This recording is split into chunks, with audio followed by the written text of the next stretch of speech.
অন্তর্বর্তীকালীন সরকারের সাবেক উপদেষ্টা ও জাতীয় নাগরিক পার্টি এনসিপির আহ্বায়ক নাহিদ ইসলামের সিলেটে আসা এবং আল হারামাইন হাসপাতালে যাওয়া নিয়ে আলোচনা চলছে। আলোচিত সমালোচিত ব্যবসায়ী মাহতাবুর রহমান নাসিরের সিলেটের ব্যবসা প্রতিষ্ঠান আল হারামাইন হাসপাতালে আকস্মিক যাওয়ার খবরে তোলপাড় শুরু হয়। জানা গেছে, বৃহস্পতিবার বিকেলে সস্ত্রীক সিলেটে আসেন। সিলেটে আসার পর পায়ে আঘাত পেলে চিকিৎসার জন্য তিনি সিলেট নগরের সোভানিয়াঘাট এলাকার আল হারামাইন হাসপাতালে যান। বিষয়টি শুক্রবার জানাজানি হলে তোলপাড় শুরু হয়। তবে আল হারামাইন হাসপাতালের জেনারেল ম্যানেজার পারভেজ আহমেদ গণমাধ্যমকে জানান, বৃহস্পতিবার পায়ে আঘাত পেয়ে হাসপাতালে এসেছিলেন নাহিদ। অর্থোপেডিক্স ডাক্তার দেখিয়ে তিনি হাসপাতাল ত্যাগ করেন।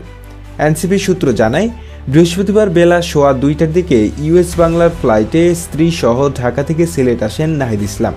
পরে বিকেল 3টার দিকে সিলেট নগরের সোভানি ঘাট এলাকায় অবস্থিত আল হারামাইন হাসপাতালে যান। সেখানে ঘণ্টাখানেক অবস্থানের পর সড়কপথে মৌলভীবাজারের উদ্দেশ্যে রওনা হন। শুক্রবার রাতে শেষ খবর পাওয়া পর্যন্ত তিনি শ্রীমঙ্গলের একটি রিসোর্টে অবস্থান করছিলেন। আজ শনিবার তিনি ঢাকায় ফিরে যাওয়ার কথা রয়েছে। প্রসঙ্গত, মাহতাবুর রহমান নাসিরের বিরুদ্ধে বিগত আওয়ামী লীগ সরকার ক্ষমতায় থাকাকালে বিদেশে কোটি কোটি টাকা পাচারের অভিযোগ উঠেছে। আতর ব্যবসার আড়ালে হুন্ডির মাধ্যমে এ টাকা পাচার করা হয় বলে দুদকের অনুসন্ধানে বেরিয়ে এসেছে।